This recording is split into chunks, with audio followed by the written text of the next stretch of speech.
Okay. If that little red light is on there, we're recording. Hot dog. Give this, keep this with your stuff.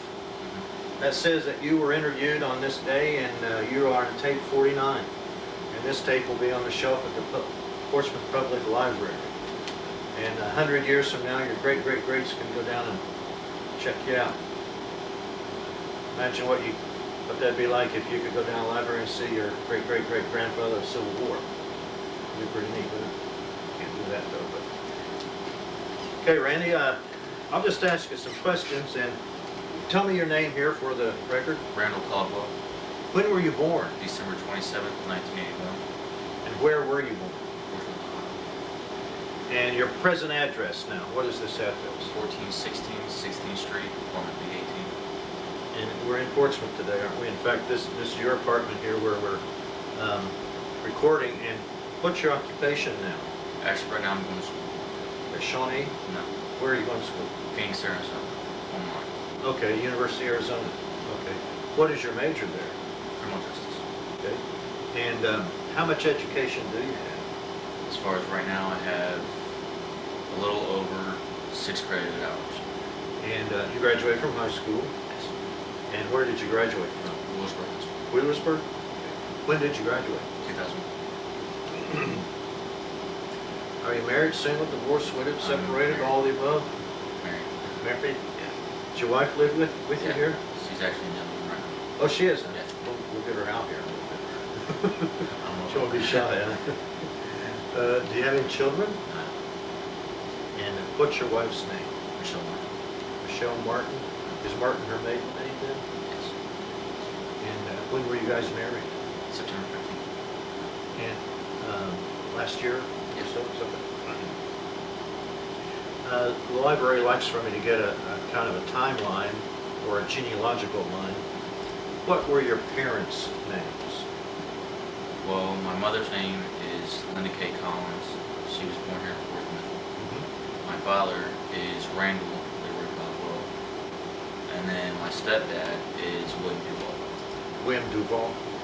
Now, your father, is he living? Both of them, yeah. And where does he live? As of right now, he lives on 6th Street, and then my stepdad lives with my mom in Washington. Now, your father's parents' names, do you know what those were? Your grandparents on your father's side?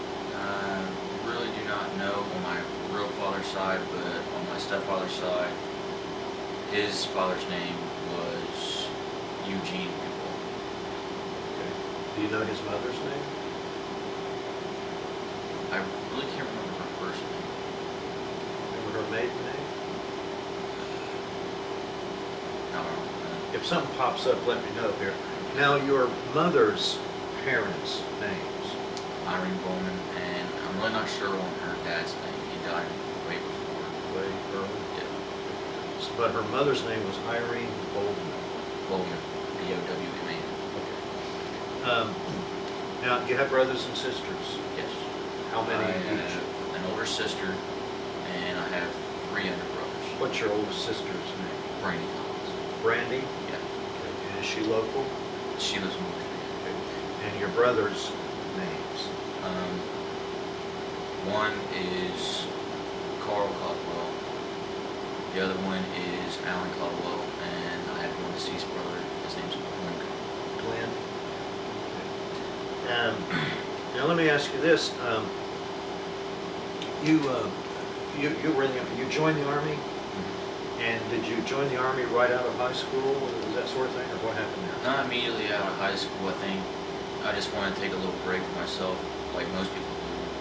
I really didn't know what I was going to do as far as work or college or whatever, so I started working at McDonald's in Wheelersburg, and then I transferred to one in Portsmouth probably 3 months after I started at Wheelersburg.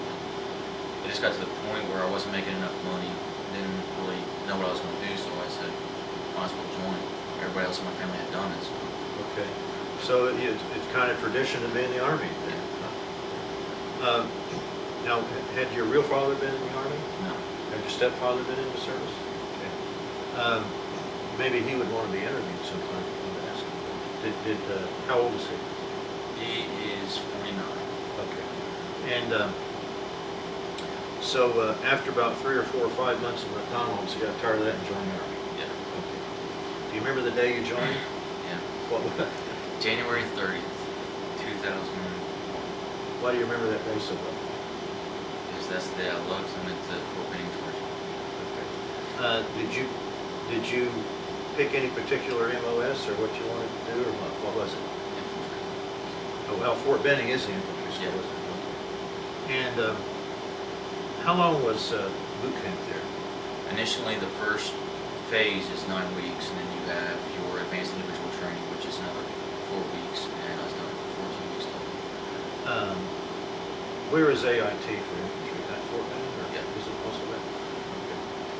Okay. So after you got out of AIT, what was your rank? I was ranked PFC, so I got basic training.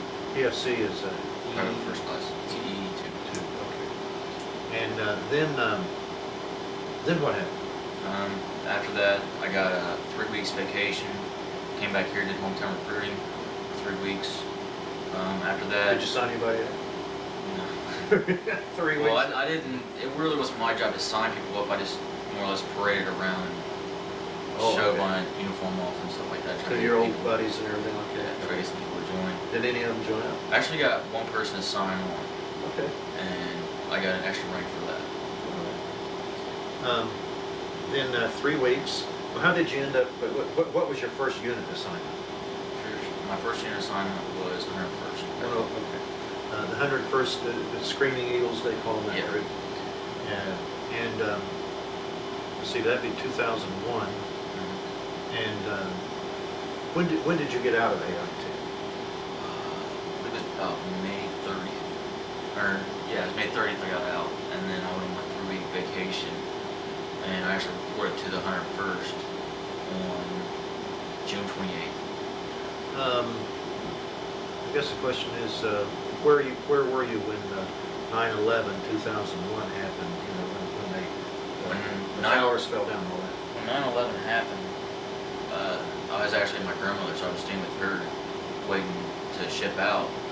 You were in the And- Army then? No, I wasn't. I was. Oh, you're waiting to ship out to Wait, boot camp? yeah. I had actually just woken up as the first plane hit the first tower, and that just made me want to leave sooner. But I even went down and asked them, can you get me out here a little bit quicker? They couldn't do anything for me. They told me, there's scheduled date for everybody to go in. I was stuck where I was at. I couldn't change it. Okay, well, your first, you actually reported as your first unit assignment to the 101st. Where was that? Fort Campbell, Kentucky. It's right on the border of Tennessee and Kentucky. Were they getting ready to ship out then? I mean, what was Actually- going on when you reported? When I reported, my unit was actually, during 9/11, they were stuck at West Point doing, training to the cadets and stuff like that. And when I reported, I actually got 2 days vacation to come back here for the 4th of July. And after the 4th of July rolled around, I had to go back down there, and they said, get all your stuff together, we're going to send you up to West Point. So I got sent up there for, I think, about a month and a half. And after that happened, there's still talks about, people going over to Afghanistan. Then Iraq shows up, and it was like, well, we're going to send some people to Iraq. Then that's when they had sent 3rd Brigade Rocketsons down, or over to Afghanistan. They got in Afghanistan. They was there for about 6-7 months. And they Was the came back. 101st in Afghanistan? Yeah. Okay. And then once Were they you came with them? back, no, I was with, that's 3rd Brigade. I was with the 1st Brigade, Bestone. My unit had come back from West Point, and they immediately shoved us into training.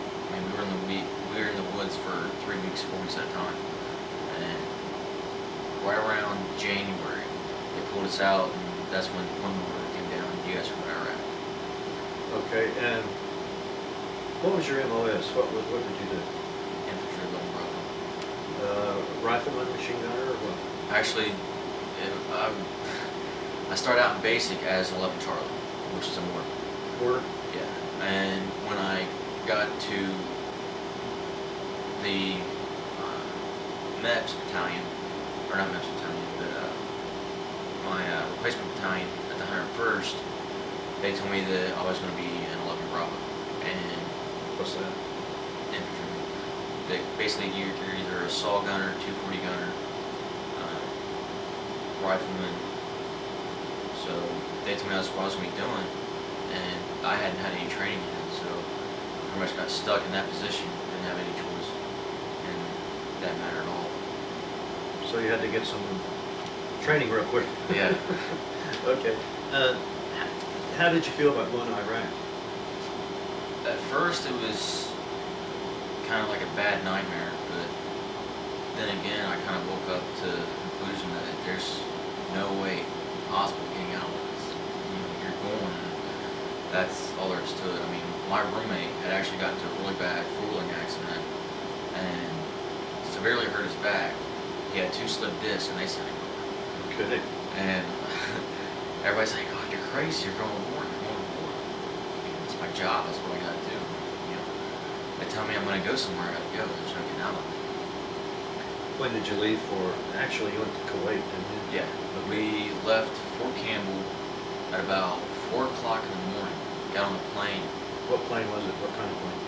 It was surprisingly it was a civilian, plane, 737, that type.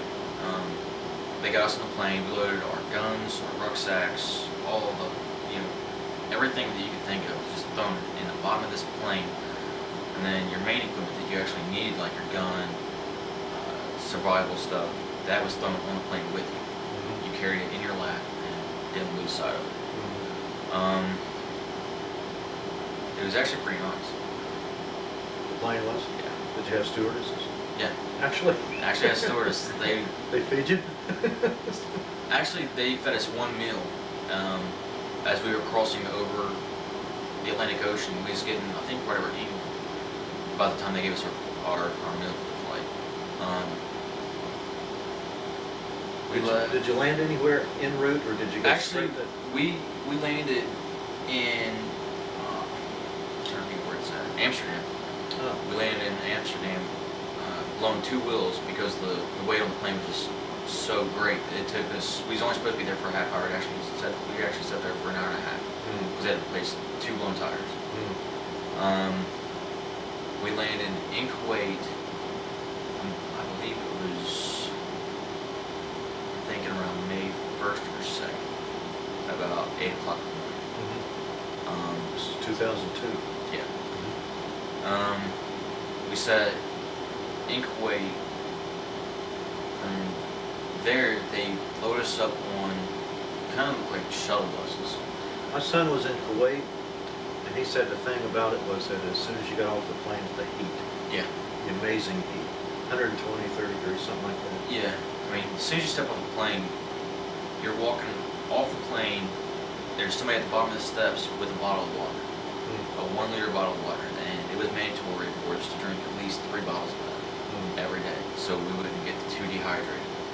And we said, when we first got off the plane, we grabbed all of our gear, loaded up on miniature buses, and they just rushed us out in the middle of the desert. I mean, there was no road, nothing. There was a straight path there to where we ended up in Camp Pennsylvania. Sat there for 30 days doing PT, eating breakfast and dinner, lunch. When did you do PT? Early in the morning? About 5 o'clock in the morning. Okay. What's the temperature around 5 o'clock? About 5 o'clock in the morning, you're looking at about 70 degrees. So it's relatively cool.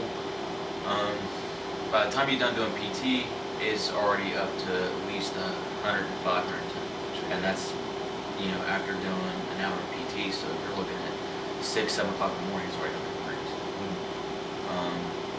We had 3 meals at that camp. We had breakfast and dinner, but lunch we had to eat MREs. For showers, we really didn't have a chance to take a shower too often because water trucks were coming in and out. And they were using the water trucks for showers, laundry, to cook with, to clean with. Laundry you had to do in a bucket yourself. We didn't have anybody, come in and pick up our clothes and wash them for us. Showers, on the other hand, were a little bit of a hassle just to get in and take a shower. Even a hot shower, it's still hard to do. You got 4 showers for, I'd say, about 1,200 people. Did you have to wear your protective suits a lot? What do they call them, mop suits? Yeah. Initially, we didn't wear the NBC suit. We did have our pro mask that we had to wear. We had several scud attacks on our camp that we had to put our mask on for. That was, I think, one of the hardest times. There was about 13 of them that came in, and every single time one came in, no matter what time of the day it was, you had to throw that mask on and get outside in a bunker and sit there until it was done. And I mean, you would get maybe 3 or 4 hours of sleep a night, if that. They were shooting them off different hours of the night, different hours of the day. Their accuracy left one. They didn't. Nobody was injured by it, was it? No, the accuracy was actually pretty crappy. I mean, we had Patriot missiles, which is air-to-air defense for us. So anytime they shot one, we shot one. So they didn't have very good accuracy at all. Were you there? I guess you were when that incident happened with the sergeant throwing the grenades into the. Where was that in relation to you? 2 tents down. 2 tents? 2 tents down. How many guys in the tent? You're looking at about a platoon. So a platoon Well, in a tent. 2 platoons. In one tent? In one tent, yeah. That's So- about 90 guys for Yeah. maybe a tent, twice the size of this one. So he lived 2 tents down, or he did? He lived 2 tents down, and This was the guy. Look, explain what happened. the night this happened, it's kind of fuzzy because of the fact that we had the grenade attack, then we had what we thought was a Scud, but the Patriot actually miscalculated and hit a British helicopter. To kill them? It wasn't intentional. The helicopter was coming in, and they had not let our camp know that they were flying over our airspace. And the Patriots are set to destroy anything within the airspace, and it can be set off just helicopter, planes, jets, anything like that. Heat signature. The night the whole thing started, it was probably about, I think, 1 or 2 in the morning. I had just gotten off my guard shift in the tent, and we heard a boom. Well, as soon as we heard the boom, we thought a Scud actually hit inside the camp's perimeter. We got up, put all our stuff on, got our weapons, and started moving around. The first word that we had gotten was that Iraqis were actually trying to cross into border of, our defense.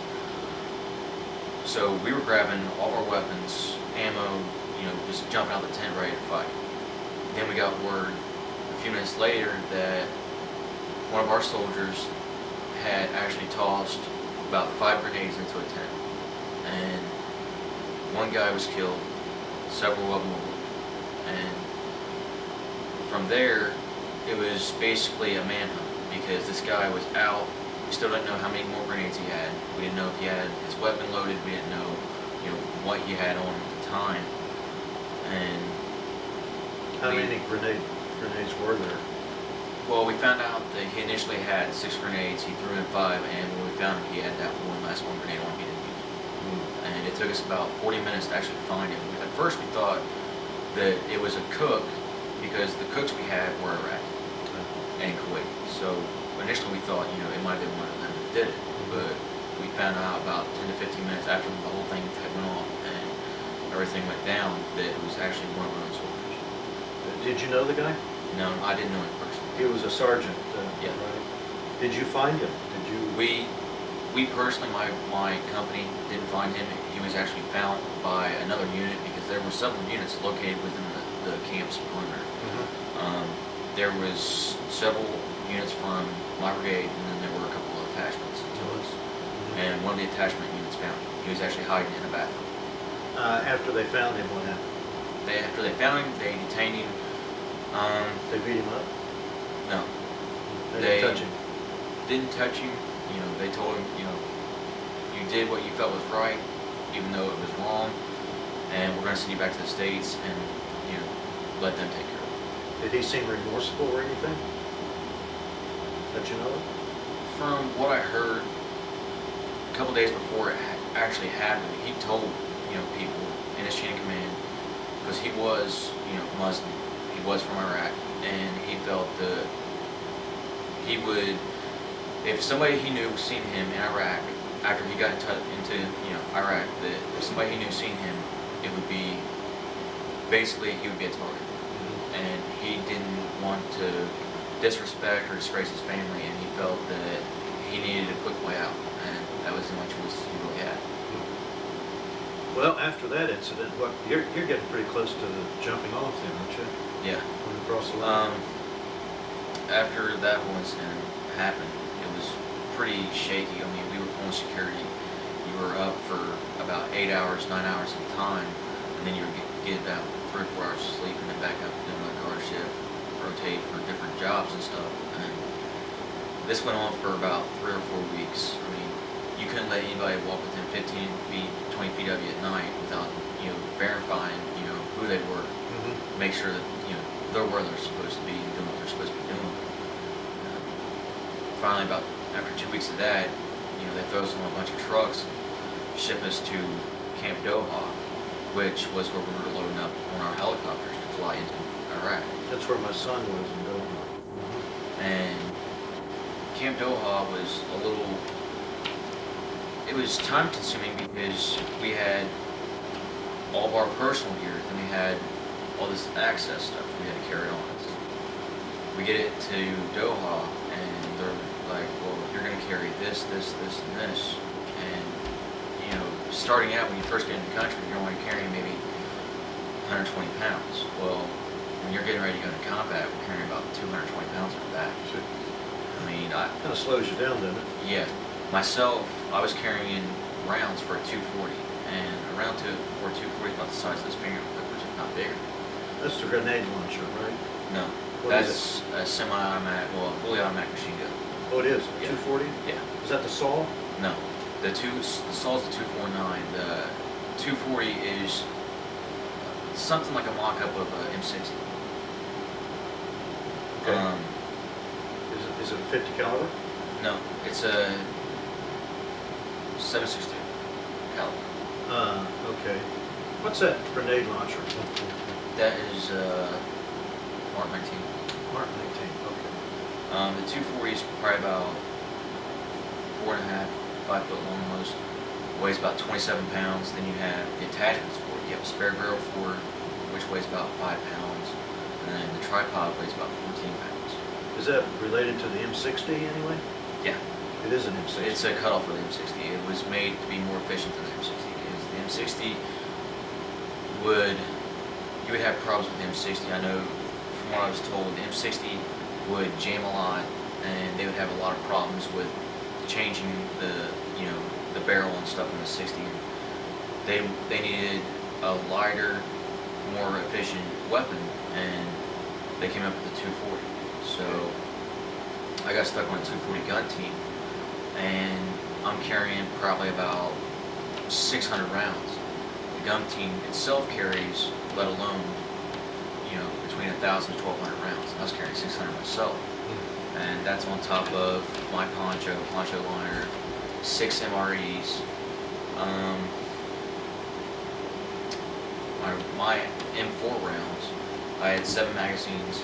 What's an M4? M4 is an assault rifle that can be set for semi-automatic or burst, which is 3 to 5 rounds at a time. Is that like the M16? Yeah, it's actually a shorter version of the M16. Okay. The M4 comes with an extractable butt stock, which means you can adjust it for length. Depending on your setup, you could have iron sights, which, not many people use them. They're, not that modern, so what we started using was 68s, laser guided, well, not laser guided, but it had a laser that you would actually zero in on, and once you got up and you start shooting, more accurate that way. It's a smaller, target for you to hit on. With my setup, I had the 68s, and then I had my PEC 2, which is a 9 division device. At night, you would hit the switch, and you'd have a little laser scanning around that you can see with your night vision goggles. Oh, man. And That's pretty neat. yeah, because you could sit there in the middle pitch black, no one can see what you're doing. You're sitting there and just watch everybody doing whatever they want, whatever they're doing, you can watch them doing it. I mean, when we were actually going into country, I mean, they would hear us, they couldn't see us, but we'd see them. And That's that a bit of an advantage. big advantage. Well, when did you finally, okay, you're at Doha, Yeah. and you're getting ready to jump off. When did that finally happen? When you're in country, you lose track of time. So Okay. the time frame right now, I'm really not sure. It's about June sometime. Okay. Did you get on helicopters? Yeah. Okay. What happened with the 101st? Tell me The what happened. 101st was issued in, the way they set it up, all the units of the 101st were getting sent to Doha. They were going to load up on Blackhawks, Chinooks, and Chinook is the double-bladed helicopter, and the Blackhawk is, I'm sure you know, off Blackhawk down. They split our units up, actually. Part of my company were in Blackhawks, another part was in Chinooks, and they threw us in these helicopters saying, all right, you're going to ship out, you're going to go to Iraq. Well, all of my unit except for me, my platoon leader, and my gun team, and I think one other squad actually got taken back to Camp Pennsylvania because of information being lost in translation. The helicopter pilot didn't know where he was going. Yeah. He thought he had to pick up cargo to ship it to Iraq, and he had to go back to PA, Camp Pennsylvania, to get it. Well, we ended up going back to Camp Pennsylvania. He said, once we got back there, I had to go back to Doha. When I get to Doha, I'm landing. I can't fly out anymore. I've locked in my flight hours. So we went ahead and decided to stay at Camp Pennsylvania again that night, which was good for us because we were basically the only group of people there. I mean, there were some, units left behind that were staying there, but when we got there, got back to PA, it was like a ghost town over there. So we actually got an air-conditioned tent and pretty good picking on, dinner at the chow hall. Next morning, we loaded up in Blackhawks, get back to Doha, we get stuck there for about 7 hours. And then finally, we get word that there's a helicopter set aside just for us. We're getting taken back to our unit in Iraq. By that time, your unit, the rest of the guys are in Iraq. Yeah. By this time, the rest of my unit is in southern Iraq waiting for us. How many is us? About 8 guys. 8 guys, the whole unit has come to a stop. Standstill. My entire company was at a standstill waiting for us. Okay. Had they seen combat by then? Actually, they were set so far south that there was no contact whatsoever because we're coming in behind 4th Infantry Division. They had went in ahead of us and... Fourth or... It was either 4th or 3rd, I can't remember which. I'm pretty sure it was 4th. I might be mistaken. But it was a mech unit that went in front of us. They got in front of us, so our guys were basically alright to set in anywhere they want in the south. So they set in. We got in there, linked up with our unit, and we set in for, I think, 3 days in southern Iraq without any order of what to do, where we're going. Finally, word came down, okay, you're going to load up on the Blackhawks, we're going to take you to this airfield, they're going to load us up on trucks and take us to this airfield. From what we gathered, this airfield was, covered with vegetation, hadn't been used in a while, basically since the last war. We got in there, we had, I don't know how many people with us, it was just unbelievable. We had our entire battalion taking over this airfield. Before we went in, we had actually called in for support. We had about 6 helicopters flying around, and I think 2 tanks. The tanks went in front of us. Once they got in and set a position, we went in and cleared the airfield. The airfield was probably about a mile long. And was it overgrown and everything? Yeah, it was overgrown with vegetation. I mean, you couldn't actually see a runway until they came in with dusters. Dusters came in and scraped it all off, and you could actually see what the runway was at. And when we got in, initially, there were a couple shots fired off. And, the only thing we could do is just sit and wait because we couldn't see where it was coming from. The helicopters were taking shots at different targets. Initially, after all that had finished, it didn't last but maybe 15-20 minutes. we sat on top of a berm. I know my squad leader and my gun team sat on top of this berm just watching all these Iraqis coming over with white flags. Really? Just waving. I mean, there was at least 30 or 40 people that walked over to where we were at, just, hands in the air, just giving themselves up for no reason. Did they bring their weapons? No weapons, actually. They just, Were they in uniform? no. And that was another thing we noticed. Once we initially got into this airfield, we started seeing these guys walking around, no weapons, no uniforms. We're trying to figure out where is this, phasing unit at, or, whatever unit that's supposed to be in the air. It took us about 13 hours to clear a mile of that airfield. And, I mean, I'm carrying my rucksack, and I'm walking the entire length of this airfield, clearing it, small huts, Bedouins, just different groups of, people that are living there, and small buildings, clearing small buildings out. How were you received by the people? They loved us. Really? I mean, as soon as they saw us, they were running to us, praising us, thanking us. They, sat there, sit on bad, no good, praising Bush, praising us, thanking us, and it was unbelievable. I mean, I was thinking, I'm going to go into this country and the only thing I'm going to see is fights, and turn around, and these people are loving us, praising us, thanking us, and it was unbelievable. So after you cleared the airfield, then how long were you there at the airfield? We stayed at the airfield for about 3 days doing presence patrols, walking around the outside of, the airfield. There were small, little villages or whatnot. Did you take any fire at that time? Actually, no. We didn't take any fire until we hit Anijef. What was the name of it? Anijef. Anijef. Yep. After our initial 3 days of sitting at, the airfield, we got word from battalion that Anijef needs to be taken over. We got to liberate Anijef.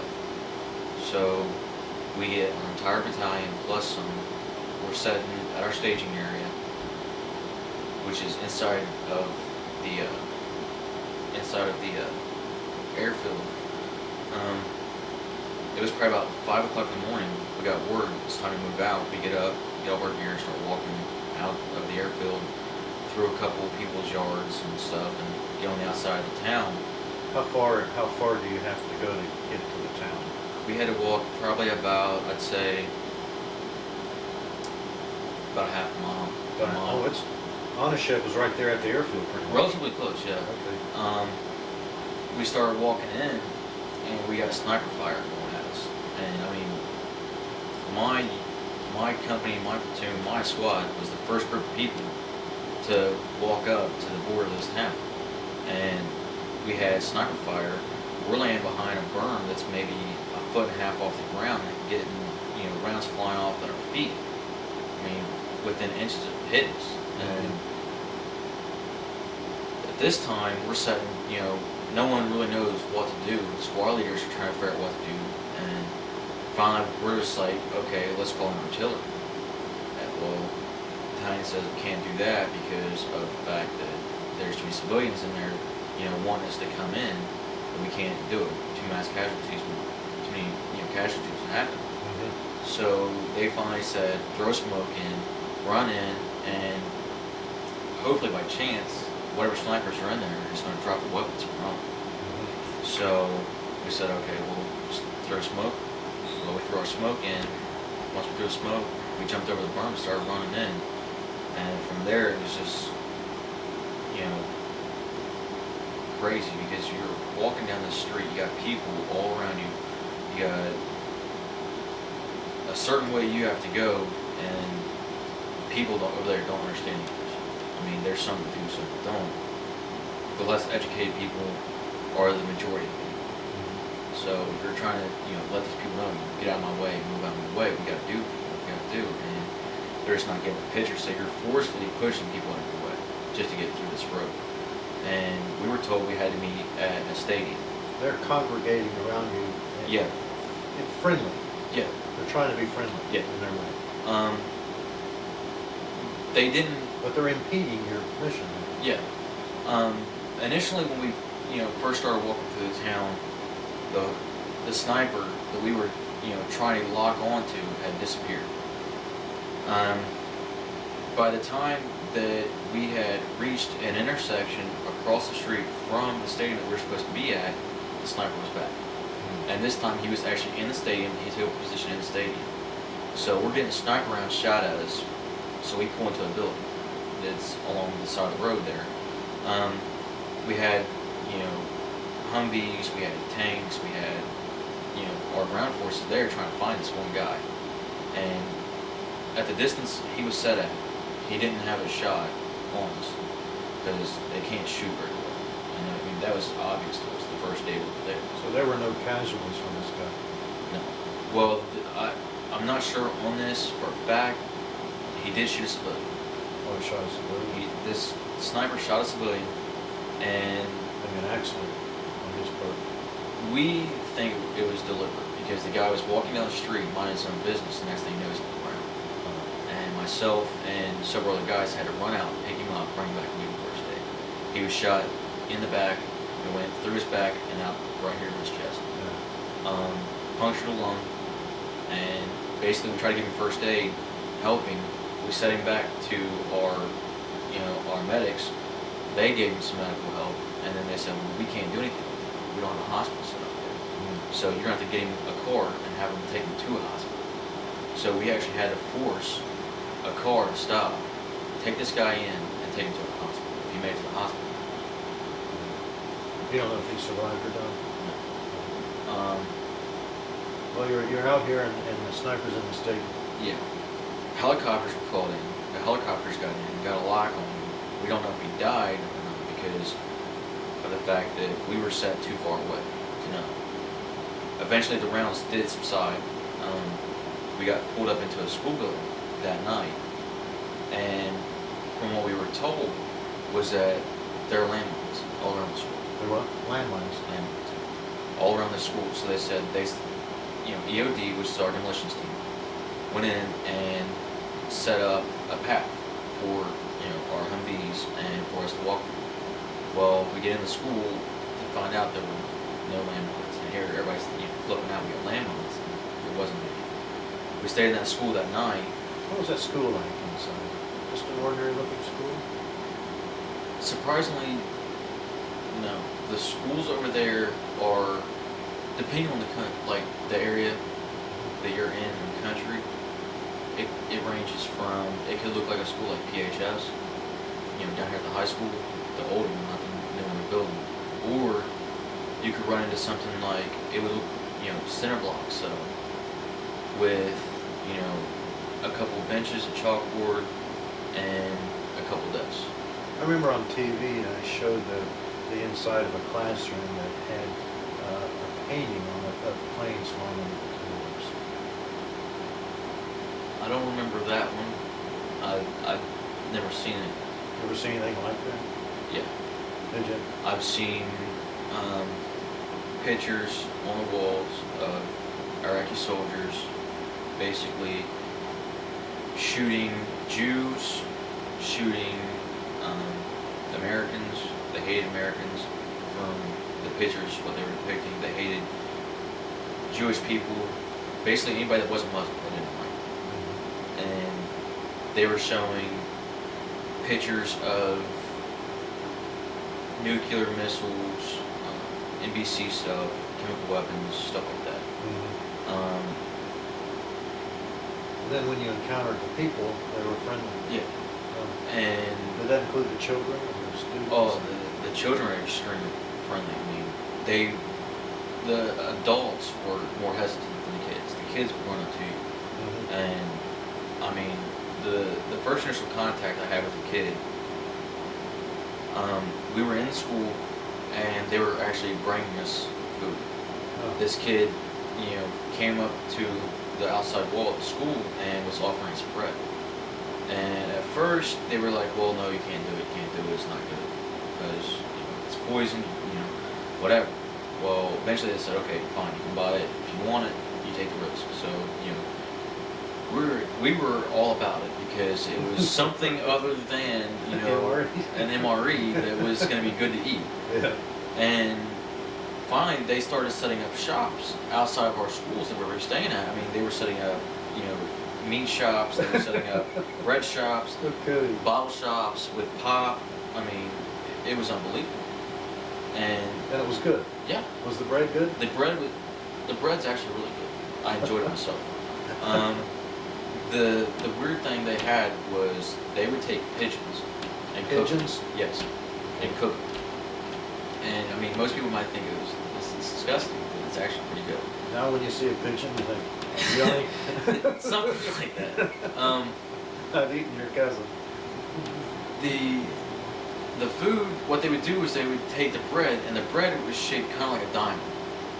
And they would cut you know, a little slice down the middle of it on the flat side, and they would stuff it with meat, lettuce, and tomatoes. And it was good, really good. And they would, you know, they would say, okay, you can have 5 for $1. I mean, that's a steal. Yeah. You know, give it here, we'll take it. So I mean, American dollar, you give them $1? yeah, give them American dollar, they'd take it. And that, I think, for us was a mistake, because once we got in there and started showing the value of an American dollar, they kind of got greedy. The prices went up. Prices went up. So Capitalism strikes again. yes. So after the first couple of days they started doing this, it was like, okay, this is good. And then you start getting these guys coming up with cigarettes, which their cigarettes aren't the greatest, but everybody has their brand. I remember, I can't remember the name of it. It was in a blue package, and it tastes like crap. But I mean, when you're in there with no cigarettes, and they come up and say, "Here, take this," I'll sell you a carton for $2. Oh, okay. And you know, we would definitely buy like 2 or 3 cartons at a time. And then as the farther north you got in the country, the better the cigarette got, because you're getting close to Baghdad and more of the richer cities. So, but while we were in on the shelf, I remember very distinctly that after the first 3 days, it's kind of like the prices started going up, gradually started going up, and they learned the value of the dollar, and they got very greedy, extremely greedy. I mean, at first, you could buy 5 sandwiches for $1, but then it got to the point where you couldn't buy, 3 sandwiches for $1, and it started getting ridiculous. So we just said, no. Well, sounded like you got along with the people, okay, Yeah. there in that town. So, and the only problem you had was that one sniper. Yeah.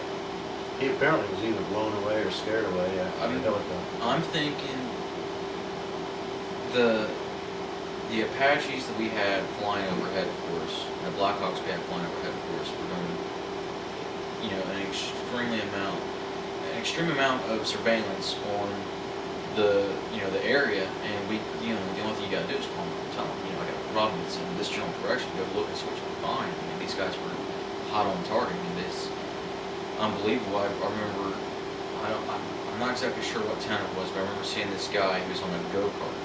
Well, not really a go-kart, but something along the lines. And he was driving across a bridge shooting, civilians with an AK-47. So He was shooting his civilians, Iraqi civilians? shooting civilians with an AK-47. So we got worried about what was going on. We wanted to check it out. So we checked it out. Called in for air support, and we finally got air support come in with 2 Apaches. They had some missiles and some 50 cal rounds, and we told them where this guy was, and they said okay. And notice when they got on site, they were probably about half a mile away shooting this guy with 50 cal rounds. I mean, just blew him apart. Huh. And I mean, from my guess, I'd say the guy did get killed, because they got in there and they just started shooting rockets through the entire thing. Did you go check out the stadium? We actually got ordered not to. Oh. It was, once we got stuck at that intersection, it was like all of our units were stuck in sequence at this same road, just, a block from each other. Oh. And we got ordered to actually go tear down a statue of Saddam. Yeah. And by the time my unit got there, we were on the corner of the street with hundreds and hundreds of people, just craziness. and our EOD team went in and set explosives all over the statue and just blew it away. And when they blew it up, I mean, it was just, everybody was loving us. And I remember, as soon as the statue blew up, there was a building that they had been working on before the war started. And there had been sightings of supposed forces in this building. Well, by this time, there was a thing called the Anajef Liberation Patrol, which was citizens with armed weapons that were going to help U.S. soldiers. And the way we worked it out to show the rest of the country that we weren't doing the work, it was their own people doing the work. Finishing off, what Saddam started, we made them believe that we weren't doing anything. It was, their people helping them, doing what they needed to do. That way we figured it would look better on them as opposed to us. So we gave them the benefit of the doubt to take care of the situation. They went in and took out 3 guys that were in the building. After that, we set into town at that school for probably about 3 or 4 days. And then we were given, our next order was to proceed to Baghdad. We got sent to southern Baghdad. How far away is Anajef? How far did you have to go? To Baghdad. To Baghdad, I'd say if you just drove straight to Baghdad from Anajef, it's a straight shot to get there. It would take probably about a day. Oh, really? Yeah. So it's a long drive. Yeah, it's a relatively long drive. We had gotten sidetracked on the way there. We were told to go check out this site that might quote-unquote have WMDs. Now, we get to this location that supposedly had these WMDs, and we're looking around. We don't see, any buildings or anything. And what happened was they built these buildings and piled sand over top of them, so that you couldn't see them from the air. They were invisible. And when you're looking at them from a distance, you're looking, trying to get a beat on what's there, and you can't really tell what's there until it's seen. But we get it, within, 600 feet of it, you can actually see what's going on. We had to put our masks on, put our gear on, and walk in these buildings. What was found, I don't think was told to the government. I don't think the government knows about it. I don't think anybody said anything because of the fact that I really don't think anybody wanted to say anything. They were afraid. What was found? What was found was blueprints for missiles, for basically any kind of weapon you want to build, you can build with what was shown in this book. They had little canisters about this long, about that big around, filled with blueprints, and there was hundreds of blueprints. And I mean, we sent reports on report, sent up to our battalion sent it up to division, did whatever. I don't know. Did they ever come and get them? Did you know that? As far as I know, no. I mean, When you left the area, those blueprints were still in the buildings. when we left, they were still there. We were told to stay and guard them. We stayed and guarded them for about, I think it was about 12 hours. We set up these buildings, and there was more than one. There was probably about, I'd say, 20 to 30 of these buildings. We had little radiation meters that we took in with us, and they were reading. They were reading? They were reading, something wasn't right. There was radiation there, and we were sent in. Each building had a different reading, and we couldn't figure out why. There were drainage areas for what we don't know. There were large tubes, metal tubes in some of the buildings for actual missiles itself. Just a bunch of different things, and a lot of the buildings that we've seen had radiation symbols on them, and yet I don't think anything happened. As far as I know, to this day, nothing happened. Strange, isn't it? Yeah. Was anybody there? No. Was it deserted? Completely deserted. There was nothing there. The only thing they had left behind was blueprints and small things. Find weapons? We found weapons. We actually did find weapons 2 days later in the school. We found an endless amount of AK-47s, SKS's. What else? I think mini Thompsons. Little Thompson machine guns? We found. I can't remember the name of it. It's basically like an M60. It's their version of an M60, and it was in a gun case. It had a belt of ammo for it, and it had never been fired. And we actually, or my unit has it on display in our museum. And that was Fort Campbell? Yeah. We actually took that. My squad leader and my team leader and myself actually found it behind a safe. And we actually tried to break in the safe, but we just couldn't get it open. We wanted to see what was in there. We couldn't find anybody to pick the lock or anything like that. We actually found quite a bit of weapons while we were there. Once we did reach Baghdad, I know there was a lot of sickness. Before Baghdad, we had gotten stuck in this school due to the, I can't really explain it, the contamination of the water we were drinking. We were given contaminated water. And this was coming down from my chain of command. They were saying, okay, drink this water. So all right, we were getting it, drinking it. I'm getting sick. I'm getting sick. Of course, they were getting the bottles of water and drinking it and being fine. And they would bring around these water lilies, which are small tubular shaped, water cells that you can get water from.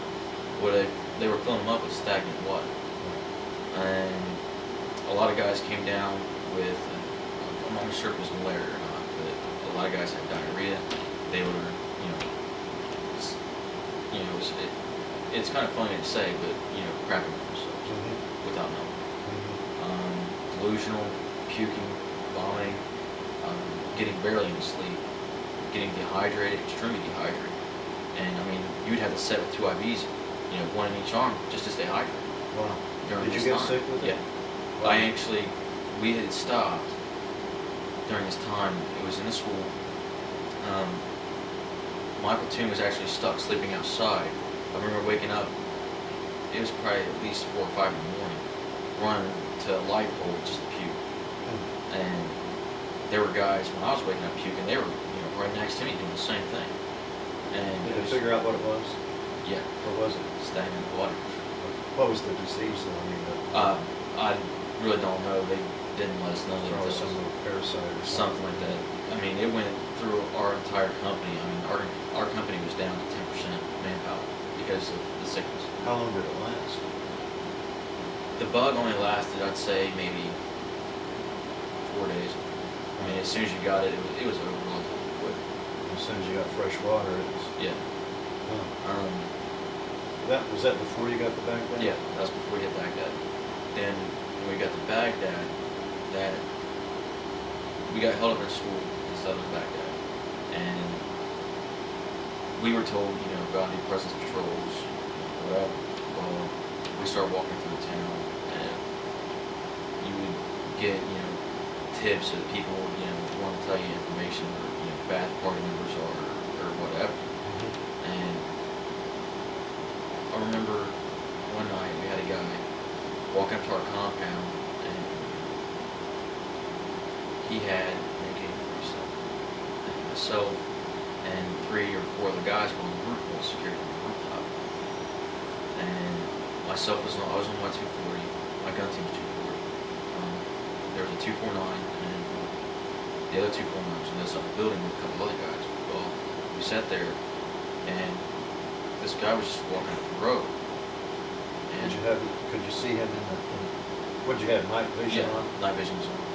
My LT was actually up there with me. He was actually taking pictures to send back here, to the families and, stuff, the soldiers and everything. And he was taking pictures through his night vision goggles. He was just, holding the camera up, holding the night vision up, and behind the camera, taking pictures. And can you get a picture like that? Yeah.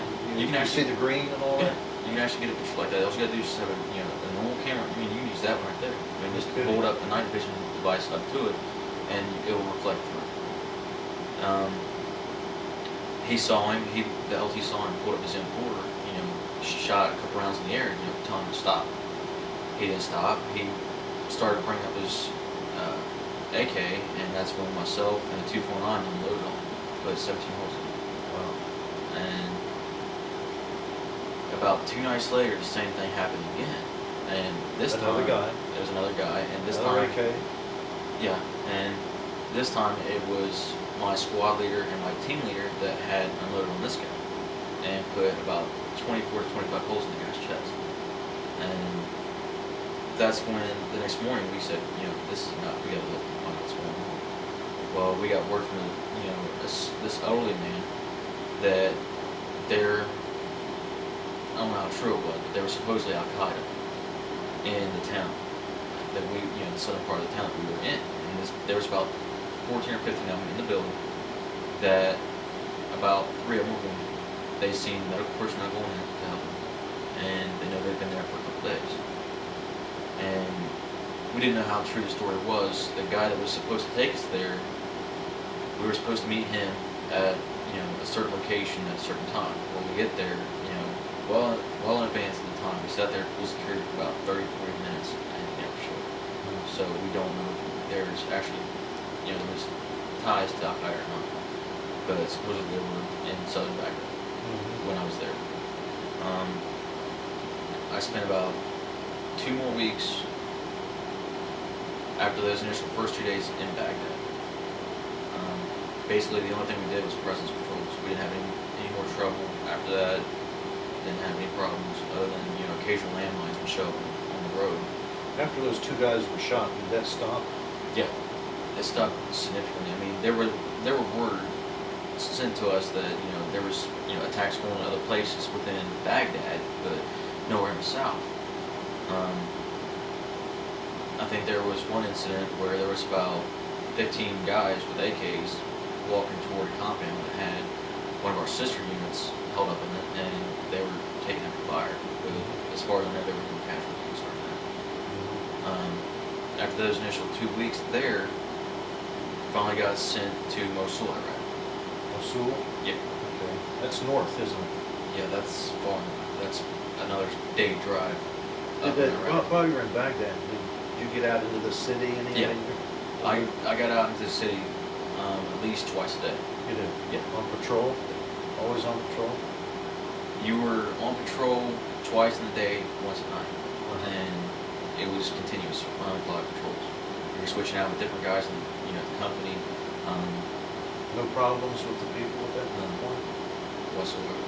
It was surprisingly, I thought once we got to Baghdad, that's when it was going to break loose. Everything was going to go crazy, and surprisingly it did. Did you get up to where that big statue had been pulled down? Did you get up to that area? The big statue of Saddam coming down? Were you in the marketplaces any? Yeah. That sort of thing? How did people treat you? Want to sell you stuff? Actually, when we got to Baghdad, they really hadn't caught the American dollar. So it was good. They're going to learn. Yeah. We started walking around the marketplaces, and by this time we're looking for anything we do. Pepsi, Mountain Dew. Did they have it? Yeah. Huh. They have Pepsi, Mountain Dew, 7-Up, Sprite, all that. It's not the name brand Pepsi or Mountain Dew. It's just a little kickoff, but nonetheless, it still tasted like it. So we were enjoying it, and we would buy cases at the time. The only stipulation, we had a guy that would give it to us for free. The only thing was, he wanted his bottles back because they have the old-fashioned glass bottles. So he'd bring it to us and he'd say, "Make sure you bring my bottles back too," and take them back to me, get another case. So. Did you buy any products? Did they have CDs? Did they have stuff like that? I actually have a CD somewhere. I'm not sure where it's at. I have a CD that I bought over there. They have internet access. They have TV. They have radios. They have computers. Video game systems. Did you eat any of their food at that point? Yeah. Back there? Yeah. They're strangely big on olives. What? Olives. Olives. Yeah. Okay. You have to get that? Let's see. That's my grandmother. Go ahead. Hello. What are you doing? Yes, I'm doing a little something right now. I'll call you back. Alright. Bye. your grandmother? No, that was my grandmother's phone. My little cousin was calling me from her house. Okay. So they're big on olives then? Yeah, extremely big on olives, noodles, and meat. Particularly big on sheep. There's not really that many cow or pigs there. Yeah. And the way they present their food is kind of ironic. You're not allowed to use the left hand to eat with at all. If you do, it's a sign of disrespect. But the only thing the left hand is used for is to shake hands and to wipe a certain area of the body. Wipe your butt? Yeah. Because they don't have toilet paper.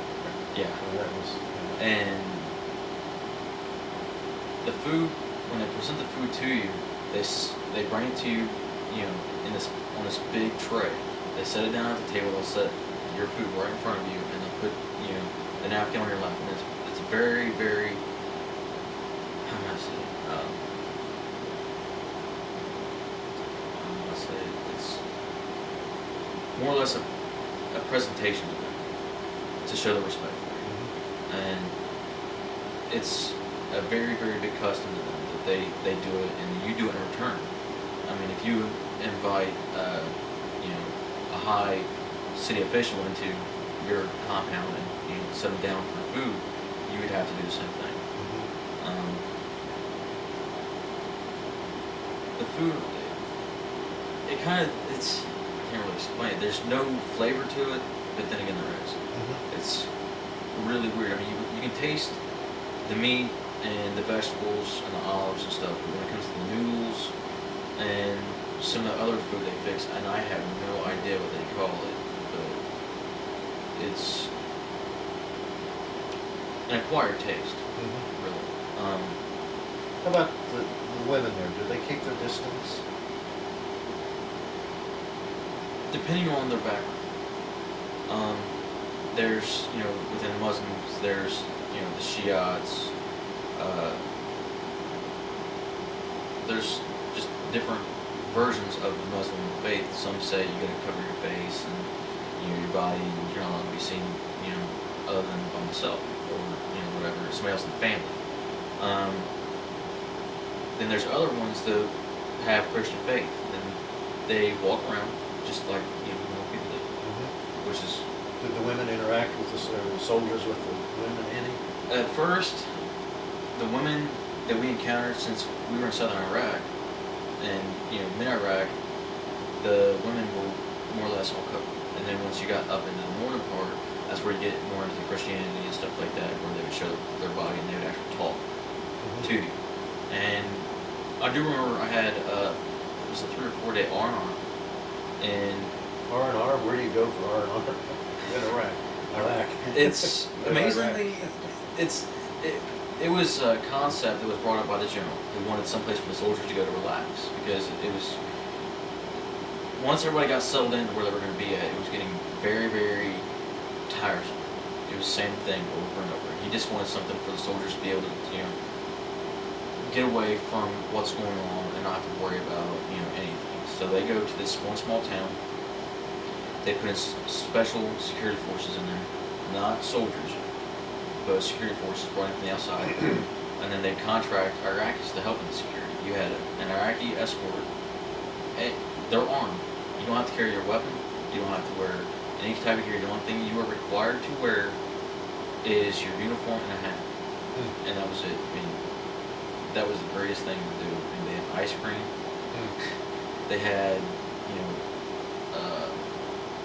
a small fair Mm-hmm. with, roller coaster, bumper cars. That swimming pool? No, the pool was actually closed down because they couldn't fund to put the water, clean the water and do all that stuff they had to do to the water. It was too expensive. Was that, you were on R&R and some of the women opened up to you? Yeah, and I actually talked? met a girl that was going to Berkeley University here in the States. She got Oh. stuck over there before the war started. Was she Iraqi? Yeah. Okay. But she had actually been to Berkeley University here in the States, and she was still attending school there, but got stuck in Iraq once the war started. Mm-hmm. And then another person I met. Well, what were her feelings about this before and all that stuff? She really didn't know what to think because she wasn't in the States during, the whole initial, declaration of war, per se. And she really didn't know what to think about it. She didn't hate me or hate anybody that was up there with me. She was thanking us, for what we were doing, but then again, she said, you need to be careful. It's a very, very sensitive thing to deal with, what we were doing and how we were doing. And another person I met was a 7-year-old kid from Brooklyn, New York. No kidding. He bumped into me and my friends. We actually had went out into the city while we were on our. We went out to, buy a couple small things here and there and get something to eat. And I was walking past the shop, and it's to an American, a Brooklyn accent is very distinctive. And as soon as I heard it, I looked around and that's got to be a soldier's son. And I was, looking around because it's saying, hey. I finally looked and see this kid, he's 7 years old. How you doing? I'm good. It was very weird to see the fact that, he was stuck in Iraq with no way home. Wow.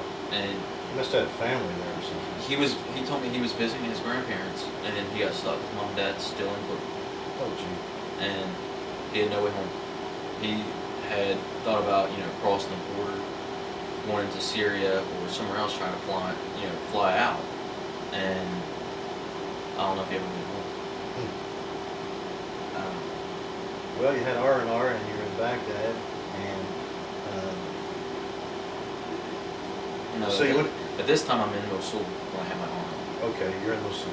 Yeah. That's a big town, isn't it? Surprisingly, yeah, it's not as quite as big as Baghdad, but it's one of the major cities. And the thing about Mosul was it was very. How can I explain this? The group of people that were there it ranges very different groups of people scattered throughout the city. And at this time, we had the ability to go to the commissary or the PX, whatever, and buy things that we needed. By this time, I've gone through all my shirts, gone through all my socks. Really didn't have any surgical socks, so we get a ride down to the airfield, which is where the main part of our unit's located. Well, not my immediate unit, but majority of the 101st units. And we get down there, and I'm buying cigarettes, CDs, CD player, shirts, socks, hat, just pretty much anything I can think of to make stuff a little bit easier, magazines, stuff like that. I remember there had been mortar attacks. They've been what? Mortar attacks. Mortar? Yeah. Some Iraqis were actually shooting mortars off from different locations within the city, trying to hit the airfield, trying to hit, main headquarters. My battalion actually got hit. Our compound, we were still on top of the highest hill in the city, so we had a vantage. We could see everything. And this guy I can't remember, it was a little BMW or whatnot. It was in a little car, orange and white, distinctive of every Iraq. Saw off the top of the car and placed a mortar system in the car. He would go out to this open field across from where we were located, and he would shoot off mortar rounds, 3 or 4, and then run away. Could you see him doing this? Yeah, we could see him doing it, and we, by the time we got everybody into the vehicles and down there to where he's already gone. So catching him was hard. So we finally, got the idea to have a set of Humvees in this open field, and the area that the guy was shooting from was called Nineveh.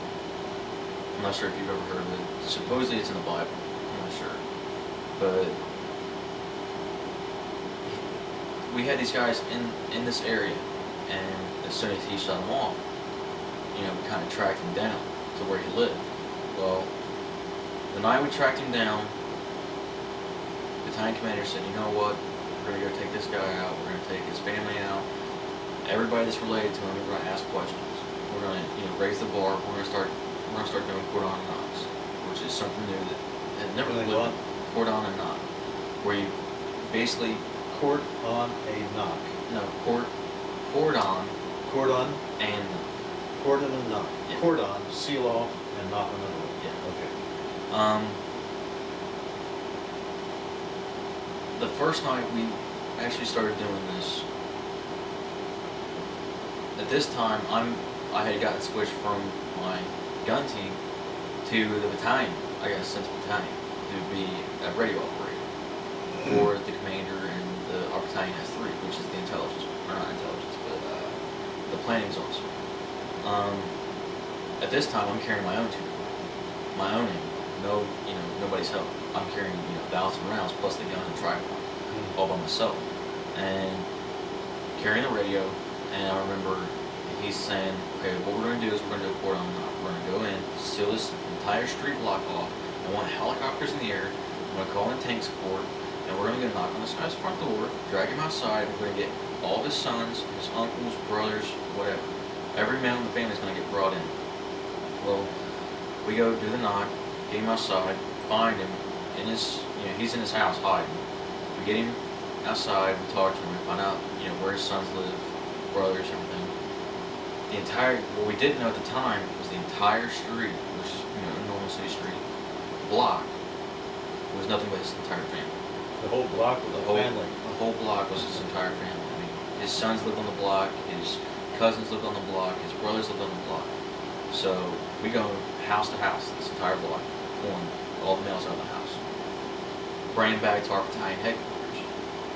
And when they come in, I remember I had to run out and give our battalion commander something. I don't remember what it was. I think it was a tape recorder or something for the interrogation. And we bring them in, and they got blindfolds on, so they can't see where we're located. Which, it's really hard to figure out. You've got to be able to flag set up front. So we're sitting there, and they bring him another blindfold. We can't see nothing. And the thing I think the colonel wanted to do was to scare the living crap out of this guy and make an impression. So what he did was he lined up every single soldier that was available in our battalion in a single line in front of this guy, row upon row, and they're all standing there, weapons, everything, the whole 9 yards. Take the blindfold, this guy got a little peed on himself. He was that scared. His sons didn't even know what was going on. And we had a guy. With the blindfolds taken off, the sons too, and everybody. Blindfolds taken off. And they were just in awe. They couldn't believe what we were doing.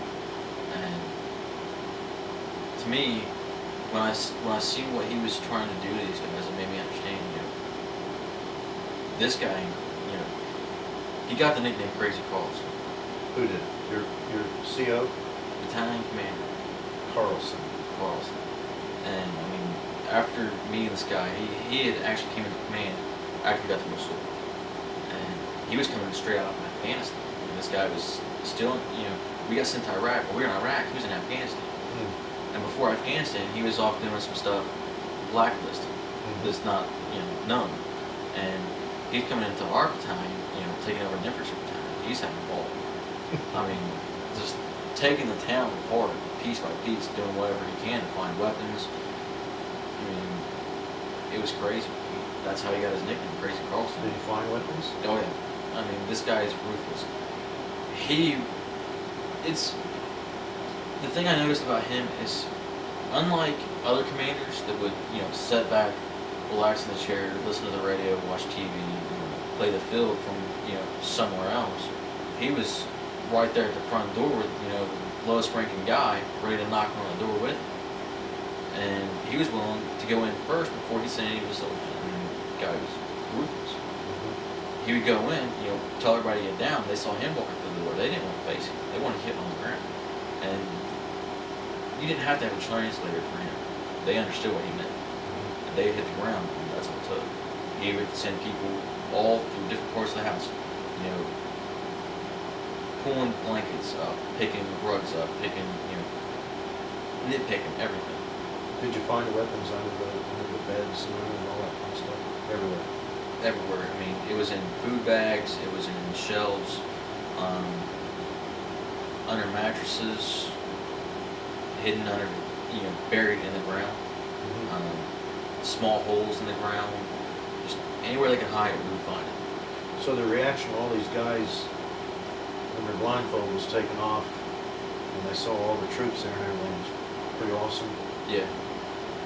It was unbelievable. I mean, he would do it every time he would bring somebody in. And finally, I remember the guy that was doing the mortaring, we brought him in, questioned him and everything. We let him off the hook. We told him, you help us out, we'll let you loose. You'll be free to do whatever you want. We'll go check up on you. And Did you find his car? yeah, Did you? found his car. He actually had it parked out back behind his house, sitting in and out. Did they have the mortar tube in it? Yeah, still had the mortar tube in it. Still had rounds laying beside it and everything. We detained it, took it down to the airfield, had EOD blow it up, and when we detained him, we kept him 2 days, just interrogating.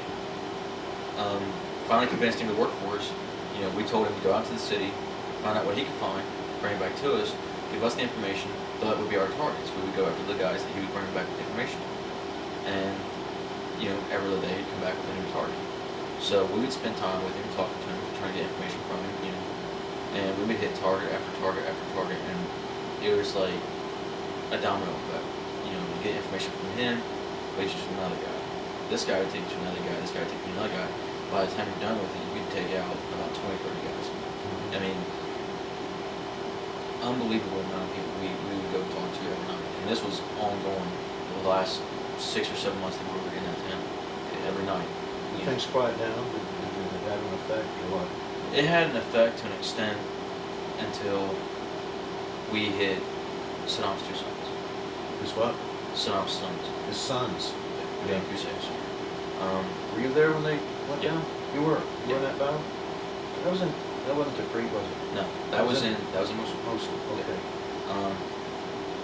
The day that happened, the day before actually, we had gotten tips. We've been getting tips all day. The colonels, our intelligence officers brushing it off. It's not. There's no way it's possible. These guys aren't stupid enough to be in town, close to where we're at. I mean, they were 3 blocks away from us. They were 3 blocks away. 3 blocks away From your unit. from my unit. And the secret to their hiding was they dressed like women, covered head to toe. Couldn't tell who they were, couldn't tell what they were, and that was the bad thing. The day before, we actually went in and took them out. We didn't get tips all day. S2, our intelligence officer brushing off. No, it's not true. It's not true. It's not true. There ain't no way. Colonel, after about the 7th or 8th person came up and told our S2 that they were there, our commander said, you know what, we gotta look into it. That's all there is to it. So he called in a favor from Special Forces. So we had Special Forces brought in. We had our battalion come in, set up outside the house. Early, it's kind of dark. It was about 5 or 6 in the morning. And I remember Special Forces, about 5 Special Forces officers or guys went in, and I think 1 or 2 got hit and came out, pulled, everybody came out together, they didn't leave anybody in there behind or whatnot. There was, I believe, 3 bodyguards, plus Saddam, not Saddam, but Uday and Kusay, and then I think it was a kid, I'm not sure. But The grandson with him. yeah. Initially, there was a small group of people there, as far as our forces go. A little bit of Special Forces, a little bit of, some Humvees, a couple soldiers here and there. It really wasn't that big. And then, as it progressed, and the colonel finally got word, hey, we have, number 2 and number 3 on the blacklist, we got to take care of it. So, Excuse me, I am worried about it. Just now occurred to me. The air conditioner may be interfering with our sound. Yeah, turn that on.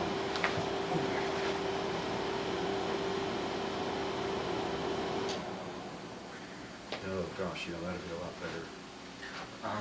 Let's see. Well, anyway, you're going after Saddam's 2 sons Yeah.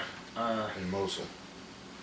Initially, there's just a small group of people there, and then the colonel finally thinks, okay, we gotta check it out, we gotta get in there, we gotta do what we gotta do, so he calls everybody. Our entire battalion was sent to this house. So, we all load up in Humvees, 2.5s, 5 tons, whatever, just to get there.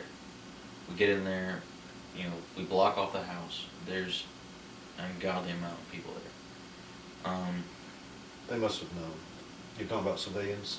No, soldiers. Soldiers, okay. At the time we were in Mosul, we were attached to 2nd Brigade, 502s. And we were just basically a cutoff on them.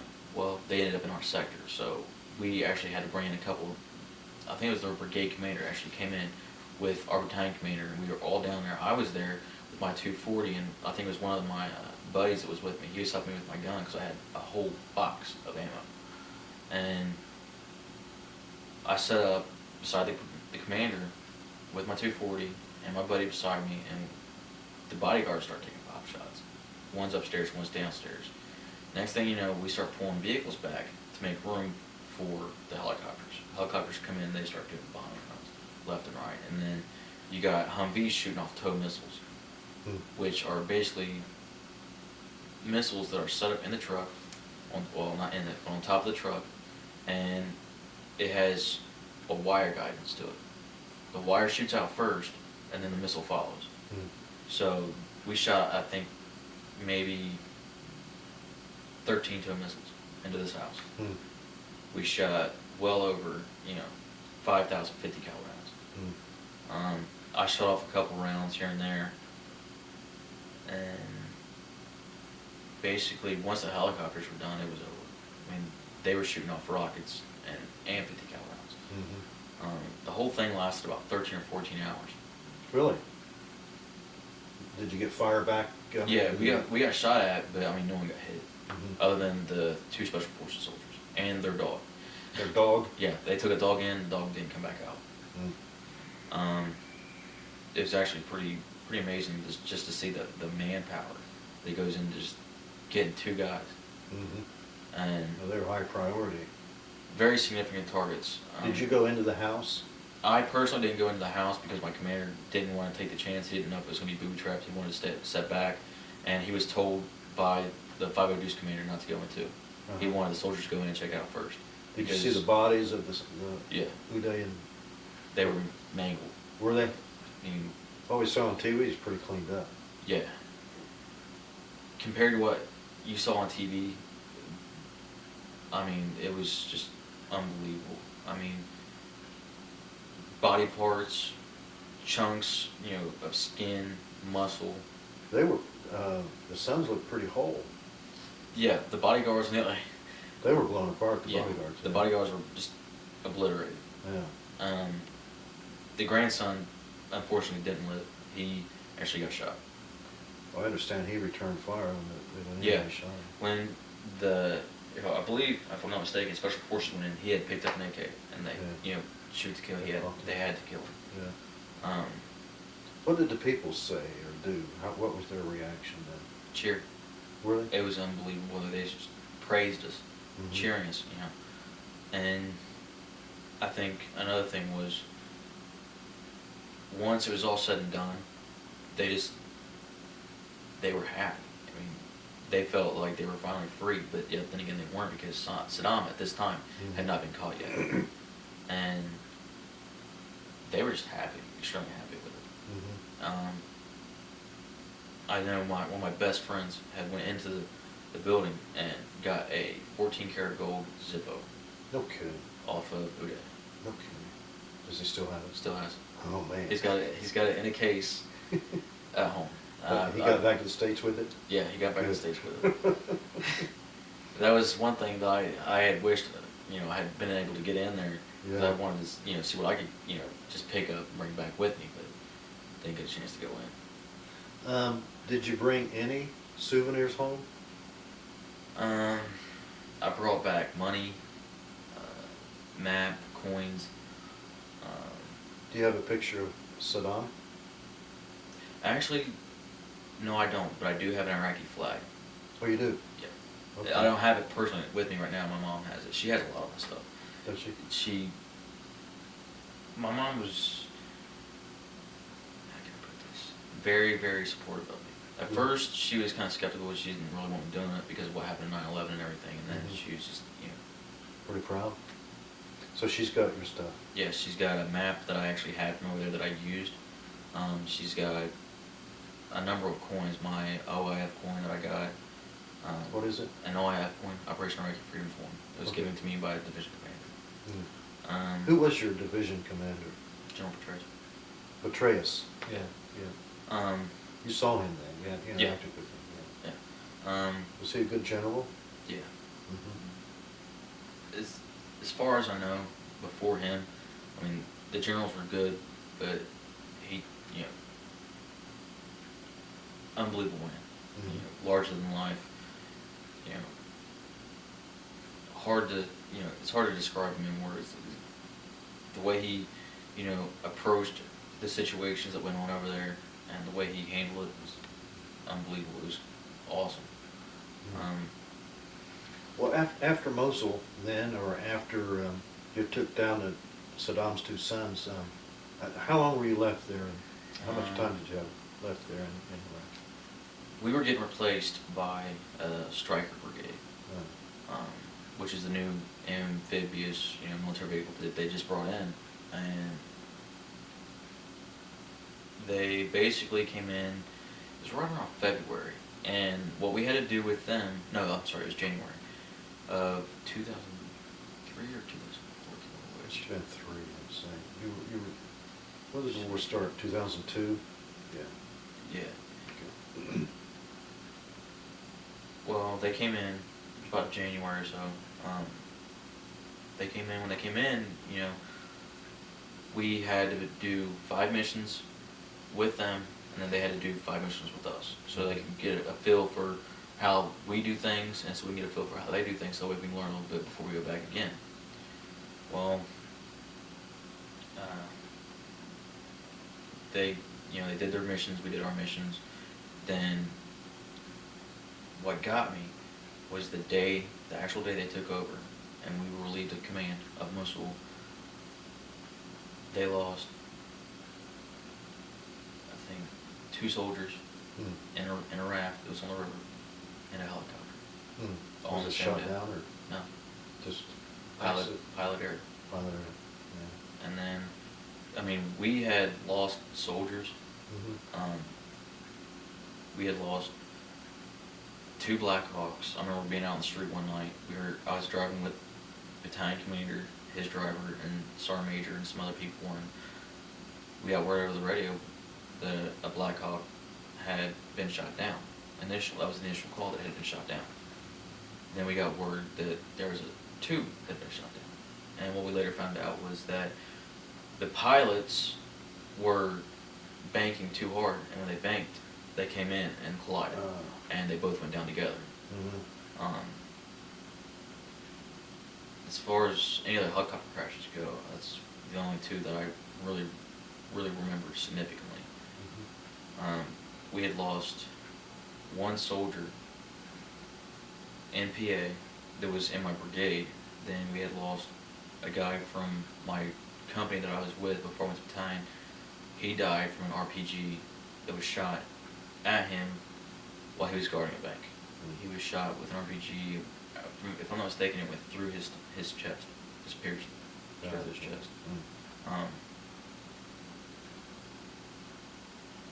I remember the day it happened, it was distinctive because I had just gotten off work. Well, my shift on the radio, because we had 12-hour shifts we did. And the way I had been doing my shift was I'd go on at 5 to 9, get up at 5 in the morning, then go out and lift weights until about 7:30, and then go get something to eat, and then go to bed, and then get back up at 5 o'clock in the afternoon.